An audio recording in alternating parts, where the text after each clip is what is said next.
topic is going to be, we're going to start a new subtopic, no CB. So once again, this auspicious day of Easter, what a wonderful day to have a satsang together. We are indeed blessed, I believe. Let us offer this study circle and satsang to our beloved Bhagwan. May his grace be with us for our discussion this morning, and may he also forgive us for any mistakes we might make along the way. Sai Ram.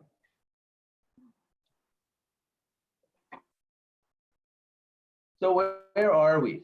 That is the real question, isn't it? What's going on? What's next? What will happen next? I don't know about you, but these are the questions that we ponder in our family with any Zoom calls that we have, any sidebar conversations that we have. And these are the questions that many of us are asking ourselves each day, especially now and especially today. So we're going to try to discuss and try to wrap our heads around these existential questions today, just as we've done and tried to do in the earlier satsangs. I know we can learn from each other, and together we can address our anxieties through the wisdom that Swami bestows on us. So as we go along, let's pray that that continues to be the case.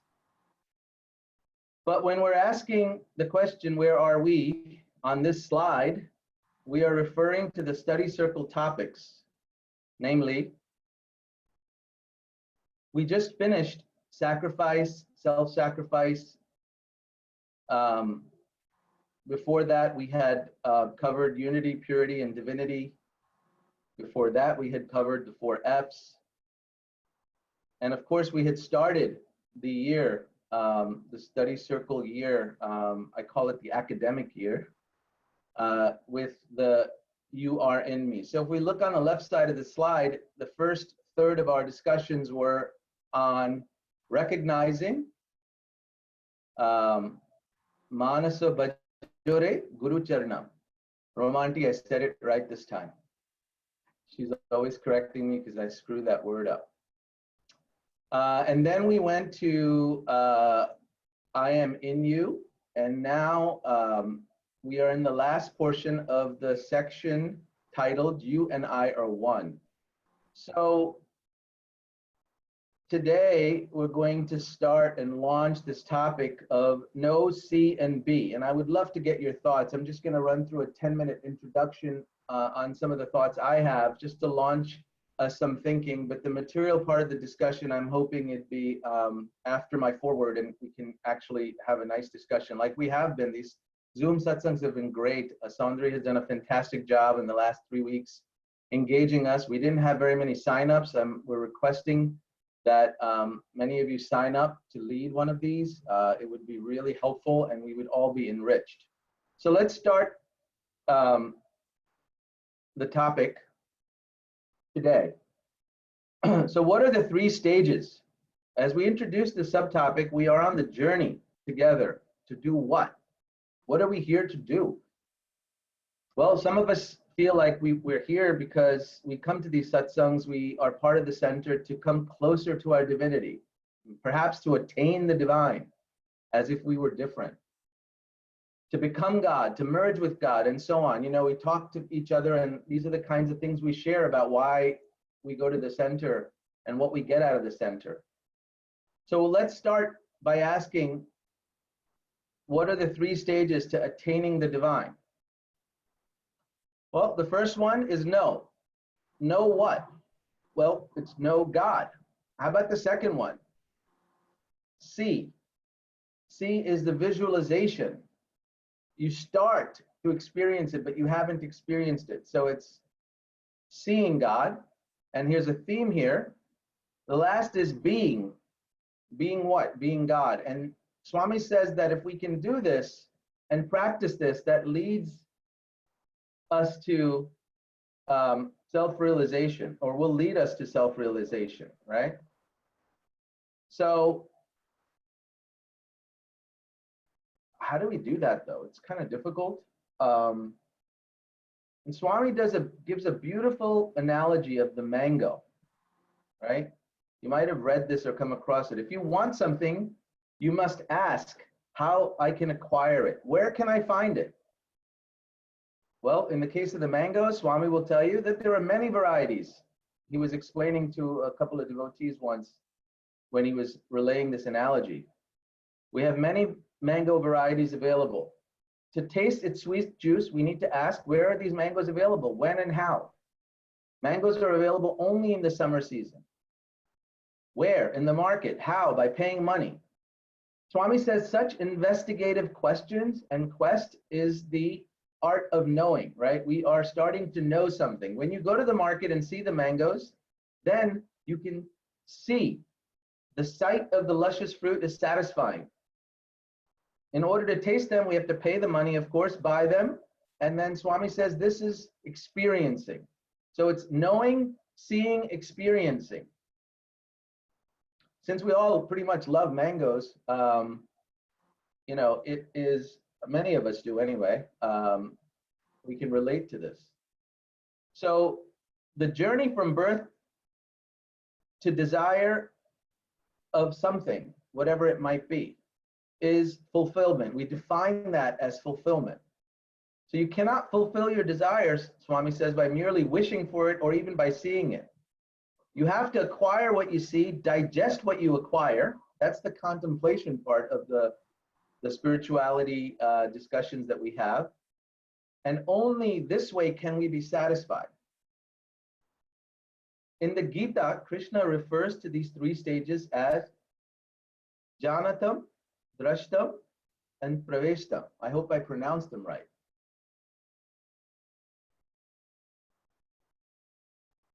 So it's interesting. Many of us have been watching and learning about the Hanuman Chalisa every evening these days. Sundar Iyer has a beautiful program. I thank him for it. Monica and I have been watching it religiously. And of course, as we know, this is the story encapsulated in these 40 verses about Hanuman, Ram, Lakshman, and Sita. But last night's verse, it's timely. Swami gave this perfectly on time as I was planning for this discussion this morning with all of you. Last night's verse that Sundar Iyer went over was Prabhu Charitra Sunabiko Rasya Ram Lakhan Sita Man Basya. So what does this verse mean and how does it relate to know, see, and be? So this translates to, as you listen to the nectarine stories of the Lord, Ram, Lakshman, and Sita reside in your heart. So the underscoring here is on the listening. Listening is the most important. Some of what we are very poor at as human beings. I certainly can't get it right, to be honest. And Baba says it's the first of the 9 paths of devotion. Sravanam, listening to the Lord's stories, Leelas and Mahimas, right? Like this is where Swami has started the 9 paths. There's 8 more paths, but you can't do any of them until you listen. So then the next question is, how do you listen to these stories of the Lord? How do we listen to these satsangs? How do we read the slide that I have in front of you? And how do you do it with an unconditional mind? Like how do you do it without any preconceived notions? Because we all know that in these scriptures, there are layers and layers of meanings. And the true meaning comes to us differently depending on where and when we listen to it in our lives, what we're going through. Monica and I will constantly discuss and argue about, oh, this doesn't mean this. We heard it, in a satsang or something. And the reality of it is it means different things to different people, as long as you interpret it correctly, right? You have to be able to at least listen, because without the listening part, if your interpretation is wrong, then all bets are off, right? So Swami, that's why he says you have to listen. But the meaning might be different, right, to each of us. And it'll change from every time we hear the same thing from the scriptures. So the true nectar, and this is why this is about the nectarine stories of the Lord, right? It's because the nectar is not just hearing. It's the true nectar is only derived when we contemplate, meaning we start to see and then we go on the road to experiencing, right? The word nectar, rasya, is metaphoric. It's like trying to describe a mango.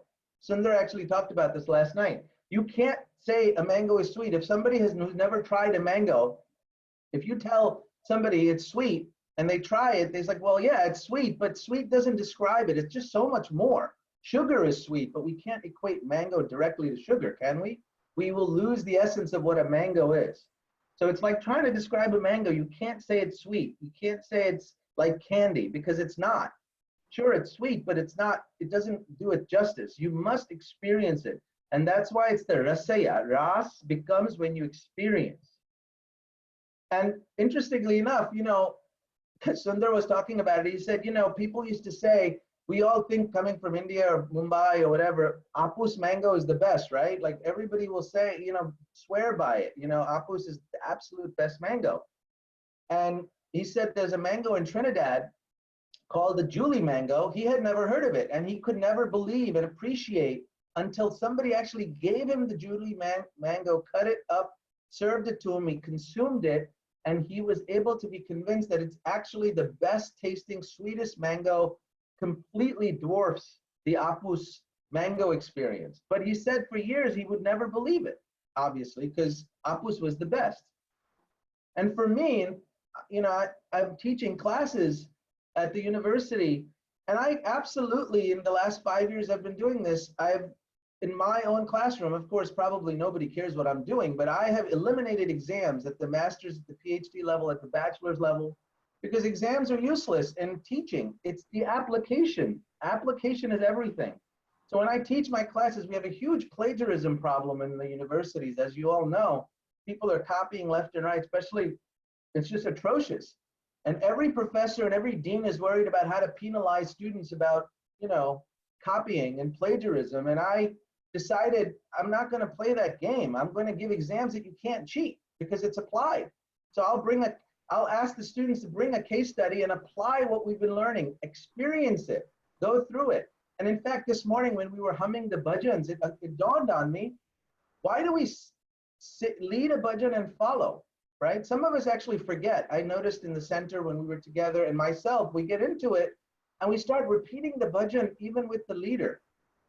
We can't do that because we're losing the essence of listening when we do that. I do that all the time, and Monica screams at me. She's like, you're messing me up. And I scream back at her, just like I did earlier. And it's like, but if the point is, if we have to listen to the bhajan, understand it, interpret it, and then when we repeat it, we are actually internalizing it. We are experiencing that divinity through the bhajan, right? And the words. And that's why when you see people like Sarita and others who get really emotional, they're reaching that level of internalizing, right? I always look, I was like, how come I can't cry? I mean, these bhajans are very special to me. I'm not doing it right. That's why it's happening that way, okay? So if I can engross myself in the bhajan, repeat it, try to understand the words, just like these words from the Hanuman Chalisa. This verse was beautiful. And I enjoy hearing Sundar Iyer because it's forcing me to interpret the stuff that we've been chanting for I don't know how long without understanding it. So it's a beautiful thing. I think something to think about. Okay. So for me, practicality and level-mindedness and down-to-earth aspects of spirituality are extremely important. Like, I don't understand bigger things. I don't get it. I'm not there yet. So the only way I can grasp concept is to bring it somehow down to something I can understand. So many advanced spiritual aspirants have said you have to think and achieve the next plane or plateau to understand. You have to do the sadhana, but even still, I have to relate this to my level. So if we take life as we know it on earth for a second, it can be in the simplest term. This timeline shows our evolution or our journey from birth to death, okay? Right? We will all agree. There's nothing controversial about this. When we start from birth to death, or when we start from birth of the human body, and end with the death of the human body, somewhere in there, we are learning that the spirit gets cultivated, right? And we march towards self-realization. Somehow we've accustomed to thinking that. We don't necessarily always know what it means, but we're accustomed to thinking that. And we march slowly towards this thing called self-realization, although perhaps we never actually get there, right? And then along the way, so many things happen, right? There's a lot of things that happen. We start to observe events. We start to read books. We start becoming what they call street smart. We start acquiring this book knowledge. And then one big thing we do is start to understand the concept of time and how limited it is and how limited our life is on this planet. And we start to, then get to deeper things, like we start to get thoughts and we try to understand what our thoughts are about. We try to establish our values, develop feelings, form opinions, maybe morals. Some of us do. Some of us may never get there, admittedly. And then we start building relationships, and we finally realize that every one of us has a guru, whoever that might be. It might be Swami on certain days, or certain times we think of Swami, but certain times it's a teacher, any form, right? And we attach ourselves, and then we learn the humility of bowing down to the guru and understanding that, we are mortal beings, right? And, these are some advanced things, and they may happen in any order, but we can all agree that these happen to us throughout our lives. We've experienced many or all of these. We may not always be satisfied with how they happen. We may not even be able to control these things, right? Even though we want to, we may try. But they happen to you and me, and they happen to everyone around us. And somehow we realize that and learn to live our lives somehow in some way. Maybe doing some small improvements, doing some seva projects, and trying to be the best human beings we can, and falling down and standing up. And this thing keeps going on and on and on. But what if we were to realize somehow, and even suspend our current belief, that all this we consider life is only a small single dimension of a bigger picture, right? What if we consider the life as not human life and life of the soul rather than the physical body? Just what if? Let's suspend belief for a second. How would we handle life if we knew this picture every day? How would we handle it? How would we handle it when we don't know the rest of the bigger picture, right? There's question marks. We don't know where we came from. We just know our little birth to death cycle. We don't know what's coming ahead after the cycle is over for each of us. Only Swami knows this picture, right? We know this from our spiritual sadhana, right? We know that only Swami can fill in the color to this black and white picture. In spirituality studies, we train for this. That's what we're training for. That's why we're here. We're looking for answers. We know intellectually, but we can't experience this somehow. We just get stuck. But clearly, we have to ask some questions. And perhaps we need to ask these same questions for our human life and contrast them to our spiritual life, or to our soul life, let's call it. So things like, who am I, right? If we are bigger than this picture, then who are we really? What does it mean? What does mortality mean? Is it human life terms, or is it soul life terms? Will I die? What does that mean? You got to know who I am to know whether I'm going to die. And knowing all of this, how do I live now while I'm in this cycle, right? So as we answer the first three questions, the last one is the most important. Whatever our answers might be, they might be different. They will be different for each of us. And the trick seems to be, for me, to apply these answers to our human life, what I would call period, perhaps with the application, perhaps with resolve and action. Swami has guided us that the best way to get started on this path till we become self-realized is through unconditional seva. Seva, he says, when we do it, we don't have to think about these questions too hard. If we just engage in the seva, the answers will start to come. So before we advance to our discussion questions, I would just like to share a few cliche quotes. This one was really apropos, right? This came to mind. Life is a brief intermission between birth and death. Enjoy it, Baba says. And then the second one here is, what is life? They say it's from birth to death, but what does it mean to be between B and D? There's a C between B and D, as we know, B, C, D. So what is C? It's a choice. Our life is a matter of choices. Baba says, live it well, and it will never go wrong. So for our discussion, we've already sort of now know that this is about not only listening, understanding what God is, then trying to see God, and then trying to feel and internalize God on the road to self-realization. So I'll pause here, and the questions that I'd like for us to ponder and turn it over to all of you for the real satsang is, how can we know God better?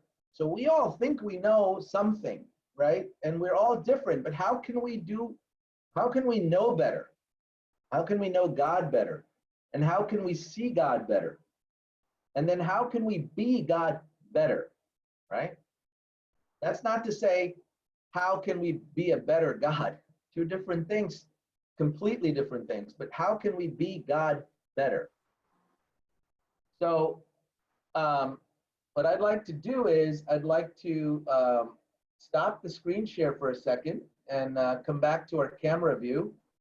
And please, anyone, get us started on these questions, what it means to you, and we'd be delighted to hear. So I'm going to mute, and you guys, anybody can unmute and please start. Thank you, Cyrus.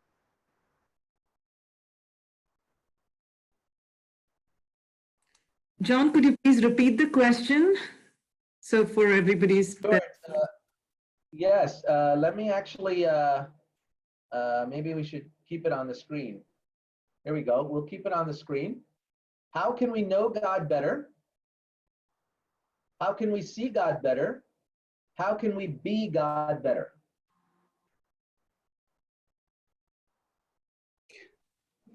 John, let me take a stab at it. Because I was just, you know, when you spoke about the phrase from the Hanuman Chalisa, and you made a point about sometimes there are different ways you can interpret, and you can get lost, right? Not get the true meaning. I think in the knowing and seeing better piece, I would say that you need to have a true guru who can tell you the difference between right and wrong. And once you found him, you hold on. You hold on, like we sing that song, hold on, say his name, see his form, hold on. Because I've seen it myself, you know, it's not in a slippery slope, but it's the things that are there in our texts and books. There's so much meaning and so many ways to interpret things, that if we truly want to know and see him, in order to simplify, you find one true source. It can be a guru, you know what I mean by that, and then you just hold on. Then you have implicit faith and you just hold on, and that's, I feel, the best way. Otherwise you will get confused and go crazy. And in terms of the know and the being better, how can you be better? I think that is really upon you. You know, God can lead you to the source, but eventually it is you yourself who has to actually do that and take that last step to be. Great point, Sachin Bhai. That's wonderful. And I love the connection to the Hold On song. Sandeep Bhai, kya khyaal hai? But I'm still internalizing. This is a great thought. No CB. How we can really internalize on this thought process. And I think just for me to keep it simple is to really know God and see God and be God is for me, it's just focus myself into how on my own personal spiritual experience, and which is really to distract, cut down all those negative thinking and bring it back to Swami's teaching is love all, serve all. And how we can really focus on that is meditation and really chanting the name of the God. That's the only way for me it works to really to know that God exists and to know God better. And that helps me to focus to see God in everyone and try to work in that path of being God as well. So meditation and surrender, those things, namsparana, and really asking that help, surrender ourselves to God, to advice for the help, for the guidance, to help us in every aspect in our thought, word, and deed. That's important. Without His grace, we cannot do it. But like Swami says, you have to take the first step, then He will take the 100th step. The first step is really have a unwavering faith. And once you have faith, believe in yourself, go with meditation, chanting the God's name, you will see the God grace is coming to you. And then you're going to start seeing the God and will help you to be the God, or be in the Swami's mode. And eventually I will take the self-realization. I'm not there yet, but that's what I'm trying to work on that. Sairam. Awesome, bhai. Sairam, this is Monica. Sachin mentioned to have the guru, which we have Swami with us, and he is kind of given us the guidelines. According to me, that's how I read it, and he tells us what's right, what's wrong. So we know him, we have seen him do what he says, and by being is by what would Swami want us to do, to have the faith and the trust in him that he's laid these guidelines for us, like what's our role, as humans on this earth. And what would Swami do? I mean, if it's a situation like this, he's fed so many people, right? I mean, when they came to Prashanti, I mean, we've seen a lot of videos of him serving. So if he was here, what would he be doing at this moment? Say if it was, when his physical form was here in Prashanti. I mean, that's how I look at it. And those are the choices that, we have to make. Sairam. Sairam. John, that's a good presentation. And in order to know God better, well, seeing is only one sense that you're going to utilize. We have to use all the 5 senses. Hearing, just like you said, hearing. So whatever you hear has to go into your top of your brain. And that's when, I mean, you were referring to the presentation we saw yesterday. So that from there, it has to follow. Like you said, the rasam, the juice has to follow. And eyes, you have to see only good. You know the story of the 3 monkeys, the famous picture. Hear bad. Don't hear bad. Don't hear anything that's bad. Don't see anything that's bad. And don't speak anything that's bad. Okay, these are the 3 major activities that we have to follow. And again, you ask, who am I? Yes, koham. That is the eternal question we're all trying to answer. And how do we, how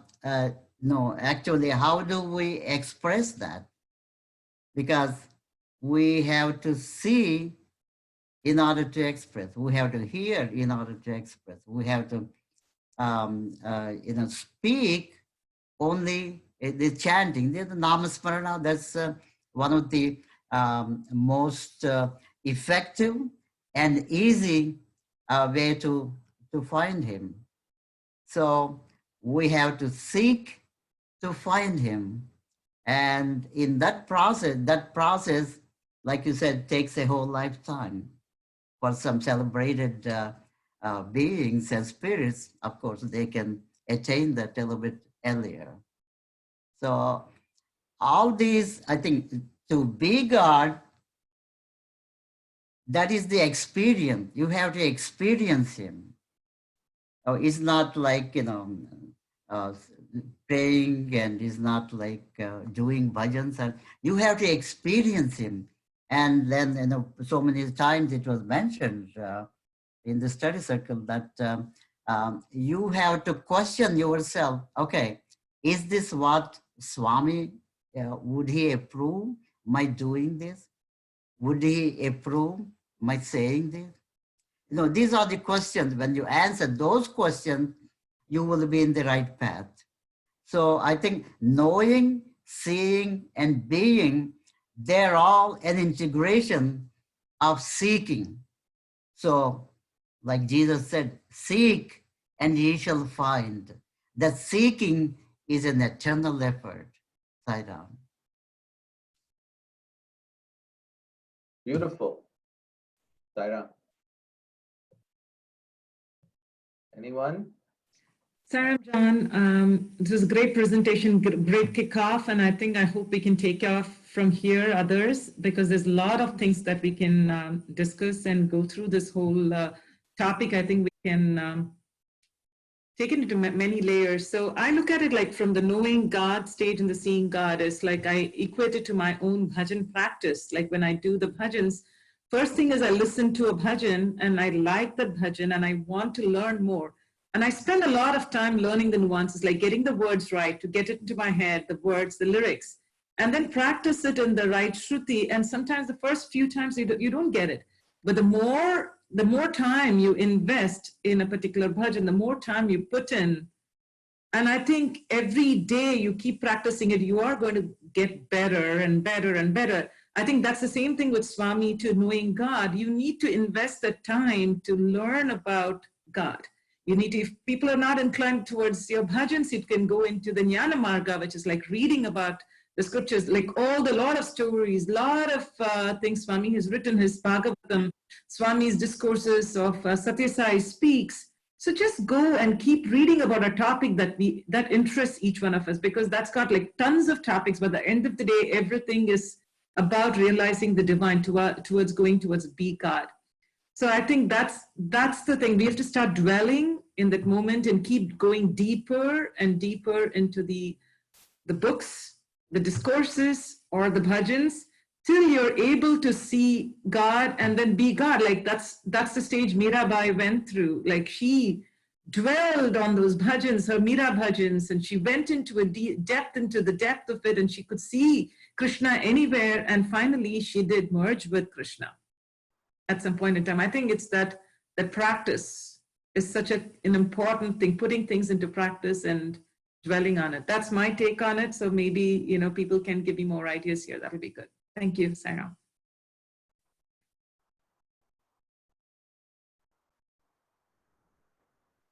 Thank you, John. This is Rajan. Very, very, very excellent presentation. I particularly like the analogy to the fruits, and particularly the mango, the king of fruit. And when you were speaking, what was going through my mind is that there is a fundamental DNA, right? The fruit goes, the composition of the fruit is similar to any kind of fruit.